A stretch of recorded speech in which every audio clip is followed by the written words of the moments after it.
What's good, y'all? I guess my goddamn microphone ain't working, but yeah, man, I just been contemplating on some things and shit like that, going through some shit. I'm out here in Virginia. It's beautiful outside right now. I'm feeling real chill, like, you know what I'm saying, real elegant, like. Uh, man. So yeah, man, I want to talk to y'all about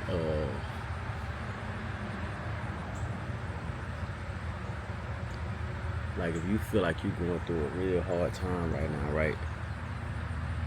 And it's like everything you do, like you try to do the right shit, right? And you feel like nothing working out. You're like, man, I do this good, I do that good, I do this positively. Or you know what I'm saying? Like I try to do this so I won't be in this. Or you try to avoid problems. You feel like the problems keep finding you, right? What you gotta understand is, and especially if you ask for something, don't be surprised at what come with it. Just hear me out. So let's say you ask for something, right? Whatever God you worship, whatever frequency you worship, whether it's the universe, source, God, Allah, Jesus, whoever you talk to, right? That's your prerogative, right? Whatever you ask the God frequency for, or you've been praying for, you know what I'm saying? You put energy behind it, right? And that's what you want. In your brain, you think it should come at ease, right? But you understand that when you asking for something, you asking for the totality of that thing. So if I'm asking to be, like for example, if I'm asking to be a great trader, $1 million trader, or you know what I'm saying, 6-figure trader, it's not just gonna be me being a 6-figure trader and that's it. No, I'm gonna be faced with the problems and the test of a 6-figure trader. If I ask to be something, I'm gonna be faced with the test of having that thing. A part of being a 6-figure trader or $1 million trader is being able to take great big losses. So if I'm somebody that can't fathom or deal with $500 losses right now, how the fuck I'm gonna deal with a $50,000 loss? You know what I'm saying? On like $1 million trading account. How the fuck I'm gonna deal with a $50,000 loss if I can't deal with a $500 loss? And how can I expect, if I'm trading on $1,000 accounts, you know, $2,000 accounts, $3,000 accounts, taking $500 losses and looking at it like, no, okay, just a $500 loss, right? This means the level that I'm trying to go to, it's a different type of loss I gotta deal with. It's a different type of experience I gotta have.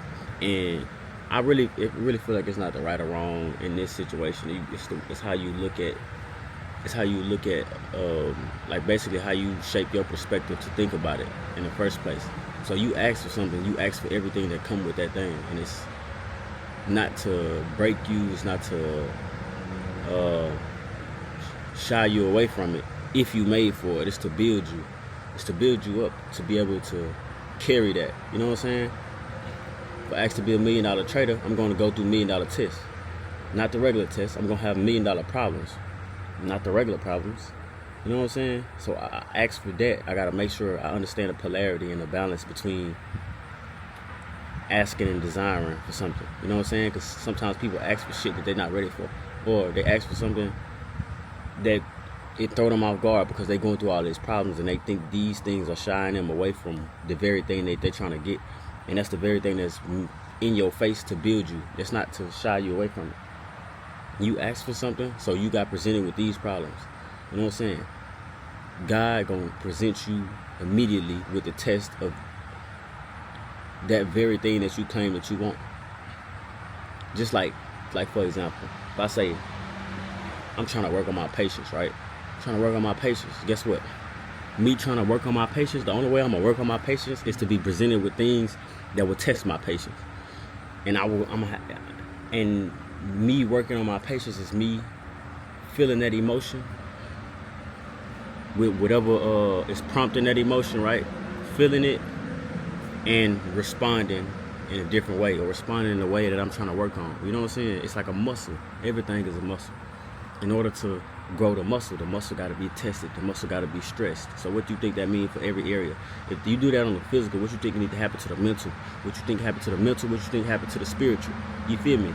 You gonna get tested on all levels, especially if you claim you want something or you trying to work in a certain area. You can't claim you want something and only want half of what come with it. Nah, you got to deal with the whole thing. You got to deal with the whole thing. You can't ask for one thing and just expect the other side not to come. If I want to own a venomous snake as a plant, as a pet, I can't just be like, oh, I want the venomous snake without the venom. You can extract the venom, okay, whatever, but at the end of the day, that snake came with the venom. If I don't want the venom, I'm gonna have to take it out. But me getting the snake originally is gonna have the venom in the snake. You know what I'm saying? I can't ask for a bird as a pet and expect the bird not to fly. You know what I'm saying? That's the most strangest thing too, because we had like birds growing up as pets, but it's kind of weird, not strange. Like now that I think about it, thinking about it older and more mature, it's like I understand that people would train birds, stuff like that. Even still, like people that got birds in cages, like parakeets and stuff like that. Like think about that. You got a bird, but you don't want it to do the very thing it was literally designed to do, which is fly. You put the bird into a cage where it can't fly around, right? And then if you open the cage, what we say, don't open that cage. Don't open that cage. Why? Because the bird gonna fly out. Well, shit, that's what it's meant to do. It's meant to fly. It's not meant to be stuck in a cage. It has wings. It's meant to be in flight, in the air. You know what I'm saying? It's meant to be airborne. The domain of a bird is very wide. It's not meant to be landmass. You know what I'm saying? It's not a fucking hamster. It's not a fucking gerbil. It's a bird. But we would take a bird and put it in a cage and put an expectation on it. Think how crazy that is. Don't let that bird out. You put the bird in a cage and put an expectation on the bird to be what you want it to be. That sound backwards as hell. So why the fuck is you doing that to your goals, your dreams, or your dreams and aspirations, or big goals or big dreams? You put a cage on it. You put a limitation on yourself, first of all, because you're not trying to experience the whole thing as a whole. You trying to get one side, and that, or what you perceive as a good side of it. You put a limitation on it, and then you put an expectation on it. Like, let me limit this and let me expect this. And that's not how energy works. That's not how the universe works. This shit don't work how you want it to work. It work how it works. And if you understand that, then you can get what you want to get what you need to get. But if you keep going against the grain, trying to break universal law, like this shit gonna change for you, you know what I'm saying? It's not gonna change for you. You gotta understand. I mean, you got the power to manipulate things in your favor, but you gotta understand how manipulation works to even do that. You know what I'm saying? You gotta understand how things work. You gotta understand how things work. Cause shit ain't just cut and dry simple how everybody basically thinking about it. People got basic ass brains set up. If everybody think that way, that means it ain't like that. Whatever law you thinking of, like karma, for example, and I'm not gonna get too deep into karma. How normal people think karma work, it don't work like that. Cause it's simple, but it's complex at the same time. People simplified it in a very how can I say, hand-me-down perspective. It's a hand-me-down perspective.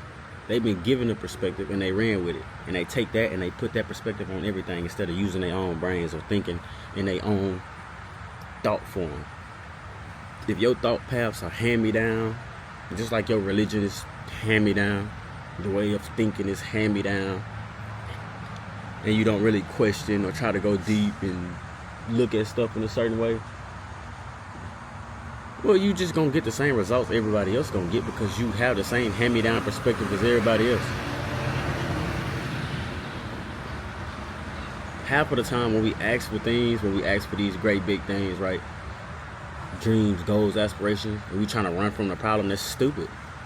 Any seed that's being planted Think about it. When you plant a seed, guess what the first thing that you have to do when you plant a seed? You have to break the soil. You have to break the environment that the seed is being planted into. You have to break the environment. You have to make way for the seed. You gotta bust it open, right? Pause.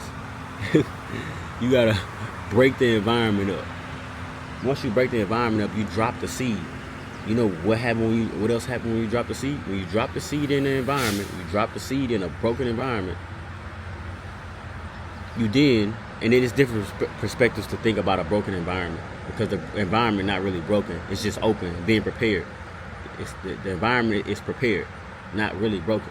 So you place the seed into the broken or the hole, right? And guess what you do? You refill it in. You fill that environment back in. That open environment, you close it in. And guess what? You put the seed into darkness once you do that. The seed is in darkness. The seed, the most important stage of whether it's a plant or whatever, the most important stage in this is what's happening under that soil that nobody can see. What's happening in the darkness. What's happening in the darkness. And you can relate this how you need to relay it over. You can make this analogy relate over to life how you need to make it. You can see where it related. So once you cover that seed in darkness, the whole process that's taking place underground, under soil that you can't see within that dark environment, that seed is growing. That seed is very much in discomfort. You know what I'm saying? But it's also in comfort, in discomfort, at its natural state. Relay it over. It relates to life. Once that seed start to get nourishments from that environment, whether it has to pull nutrients from a scarce environment or it's a rich environment, once that seed start to pull from the nutrients in that environment, it's going to sprout. And what is it going to do? It's going to break the very ground or the very soil it had to be planted into. So the soil that broke and it was planted into and it was molded into, it's going to break that very soil and sprout above it, right? It's going to sprout past the environment, even though its seed or its roots are going to start sprouting in that environment, pulling nutrients from that environment. The plant itself is not going to stay in that environment. The stems are going to start spreading out from the environment. You know what I'm saying? It's going to sprout from that. It's going to sprout from the darkness to the light. Because guess what? The light is going to be the light always. So nothing can't stay in the dark for long. A seed cannot stay in the dark. It's not going to stay on the ground. It's going to sprout above ground. It's going to find the light naturally. It's going to grow towards the light naturally. So stay in your process. If your process starts in the dark, starts in where it needs to start at, embrace that, because that's what you need to grow naturally towards the light. You're going to naturally get guided towards that. You can't skip no steps. Go through it. You got to go through it to grow through it. What the fuck do a seed do? People ask, what would Jesus do? What would nature do? What would nature do? You know what I'm saying?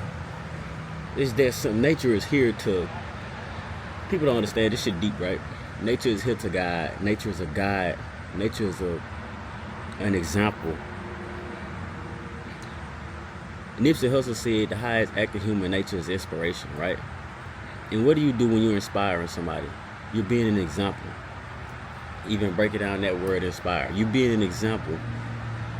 You breathing into someone spiritually, mentally, emotionally, and they are open enough to receive it. When you were able to inspire somebody, you're being an example for them to see. You know what I'm saying? You don't have to do nothing for them. You don't even have to talk to this person to inspire them. So, hey man, you guys to go through it, bro. You guys to go through it. Nature is an example. Nature is being the example. Nature is being the inspiration. Sometimes it's things you don't even gotta think that deep about it. People gotta just observe. We have the power and the ability to be conscious and be aware and observe nature. And that's what give us the power to change it. Being aware of something, we obligated to learn about nature. How you gonna, if you don't learn about nature, you're not gonna change anything. You're not gonna have power to do nothing. You don't understand natural law. You don't understand the law of the universe. You understand the laws that's guided by these concrete jungles. You understand the laws that's guided by society and governmental control, not knowing that they just use universal law. Flip that, figure out how to structure it to use it against you to make their own law. But we ain't even talking about that right now. I just want to say, hey man, you have to go through the whole process. Stop trying to avoid the problems. Stop trying to run from the problems. Because problems are the very thing that'll get you where you want to be in the first place. Because once you learn how to solve a problem, do you look at it like a problem anymore? Do you really look at it like a problem anymore once you learn how to solve it? Think about it, like even in math class, right? This is the last example I'm gonna give, just for perspective. I'm just giving perspectives right now. Just like in math class, right? When you learn, like you learn, you got regular math, right? Addition, multiplication, subtraction. You know what I'm saying? Division. Then you take that regular math, right? And then you go to like algebra or some shit like that. And algebra is a stack. Like it's equations. It's basic math stacked on these different equations to make this up, right? Once you learn basic math, like when you first was learning basic math, it probably was like your brain as a kid, when you first learned it, your brain is perceiving this as a problem. You got to figure it out. It seemed hard. As you get older, you start using that more and more. It start using it in everyday life. Once you get to algebra, that part of the algebra, it's not hard. It's so natural. You have ingrained this so much into your natural capabilities that this don't even seem like a problem anymore. It don't even stress the brain because you already grew past that point. At this point, you using the basic math with the complex. You worried about your brain is trying to figure out the complex math. The basic shit, it's like second nature. You know what I'm saying? This is like driving. When I was learning how to drive, I'm wrecking my brain with everything. I'm wrecking my brain. My brain like, how the fuck do I do this? I gotta stop. I gotta make sure I pay attention to the. Now you drive for years and years and years, a decade.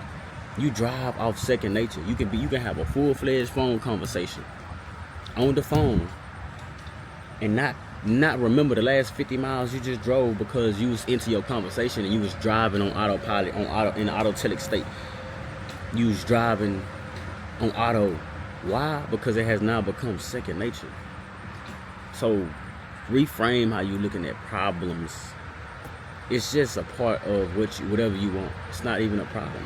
It's just a balance. It's a part of whatever you want. You want this thing because you see this particular positive outcome, but you forgetting the other side of it. You forgetting the polarity of it. You forgetting the things about the things you might not like. So I wouldn't even say be careful what you ask for. Be prepared for what you ask for. That's the thing. You gotta be prepared for what you ask for. Fuck being careful what you ask for. Fuck that. No, be aware of what you're asking for and be prepared for what you're asking for. You know, be careful. Be careful. No, be aware, motherfucker. How the fuck you gonna be careful of something you ain't aware of? It's a perspective, bro. But anywho, I'm gonna let y'all get up out of here because I gotta get up out of here. Talk to y'all, certified shit.